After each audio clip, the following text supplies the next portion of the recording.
So what is the history of stock market? Do you know how the stock market started in the world? Today I'll tell you that I was about the year 1602 Dutch East India Company. I'm not talking about the English East India Company because it was started in the year 1600, and after 2 years it of Dutch East India Company started.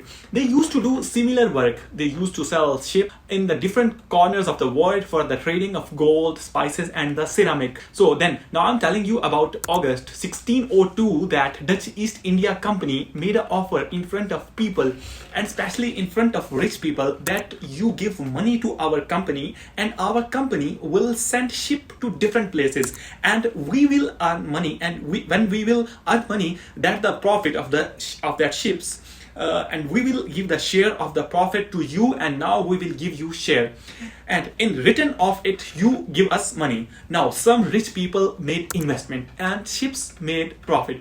Now people saw that the people who have invested money in starting and they are getting benefit, then more people started investing, and like this Dutch East India Company gave birth to the stock market, and it was happening in Amsterdam, and world's first stock exchange made in Amsterdam. And when we called Amsterdam Stock Exchange, now in today's date its name has changed, but as I told you how world's first stock market started and how the stock exchange started and the shares given in exchange of profit, we call it IPO. And IPO means initial public offering. When first time any company offer its shares to public, then first IPO happened in the year of 1602. As I told you that East India Company did. Now in this way, can we understand the Indian stock market? The answer is yes. Now if any company will offer shares to people in the world, and suppose there is an company makes spices, and the first time it thinks that we will also offer share of our company to people.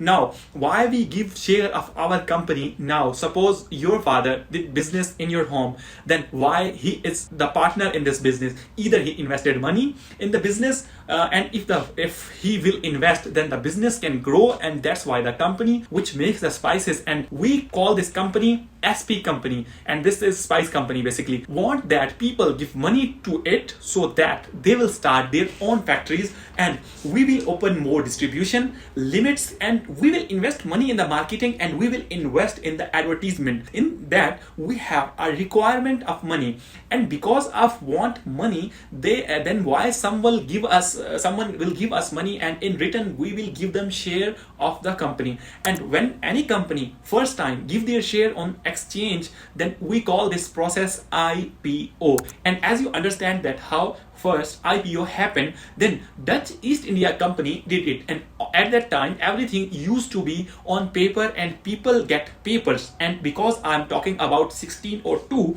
and then share was given to people in the coffee shops, and you can think how much simplified it got today only by sitting at home. So the concept that IPO come in this way, and when IPO came, then this share must be listed then for the buying and selling of shares. There is an exchange, as there is a market for everything. So the stock market is a market for stocks only. Similarly, we call the vegetable market of vegetable, and like this there are different market of everything. And the exchange in the US, we talked about the Amsterdam exchange. When the company will come first time and you will invest in first time, then we will call it IPO. I hope that you understand this concept, but there is a very important question of people that we purchase these shares, but why do they go up and down daily? Suppose today I bought a share, and suppose you buy a share today at the price of $1, and sometimes you see it at $2, and sometimes you see it at $3, and sometimes you see it is at $5. And why does it go up and down, and what is the reason behind it? And today I will tell you it is reason that there is a principle which we call demand and supply. Now let's understand this demand and supply. So there is a simple meaning of demand and supply, that if there is a huge demand for anything and if its supply will be less, then its rates will increase. Suppose there is a warm, or it has rained too much, or because of any factor apple has run out in the market, then whoever has it will sell it a very high rate. Then it is a simple demand and supply principle, and it works the same way in the share market. Now let's see the same example we took here is this is a P&A company. Now that P&A company took money from the people people, the money came, and suppose they have $100 million and they took $100 million from people, and now after taking out from people, the company set up a new factory and the company did marketing and it did advertisement, and everyone gets to know that spices of S&P company are very, very good. Then after that company grows, the company's profit increase and the revenue of company increases. And because company revenue and profit increase and the company is growing, then the people who have invested money, then their share price has also increased.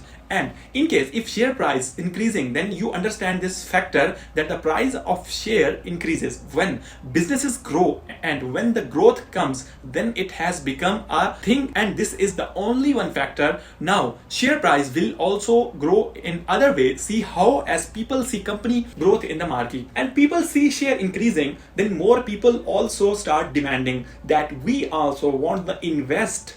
We want the share of this company, and as soon as that demand comes, the share runs like the rocket. Then first concept says that company was growing very well, and that's why price of share increased. So but share also the share price does not depend only on it. If more people will keep coming and they will ask for this company's share, that we want to share of S&P company, spices company, then after that share price will start touching the sky, and sky is the limit. And now assume that people have problem in spices in the S&P and people do not like its taste, and people start buying less and they start purchasing of other company, and now sales will be reduced. And if the business will not do good, then people who have shares, they will start selling those shares, and when they will sell, then supply will come and there is no demand, then share can fall to any limit. Then share increases and it also decreases, and such regular events keep happening in the market. Sometimes the news come in the market, and sometimes management of the company changes, and sometimes there is a war-like situation in the market, and sometimes the price of commodities increases, and sometimes the rate of labor increases. Then demand and supply keep changing due to many factors, and that's why you see the share price up and down, because demand and supply are working every time in the market. And if you are totally new in the share market, then what to do? And this is the first question, and today you understood that share market is we can buy anything, and to buy anything we go to different market, and if we want to buy shares, then we have to come in the share market particularly only. Now if we want to come in the share market and we want to buy shares, then why we have to buy shares? Because when you make investment in the share market and you buy share, then value of good company shares increases. In the long term, the company also grows and its value also increases.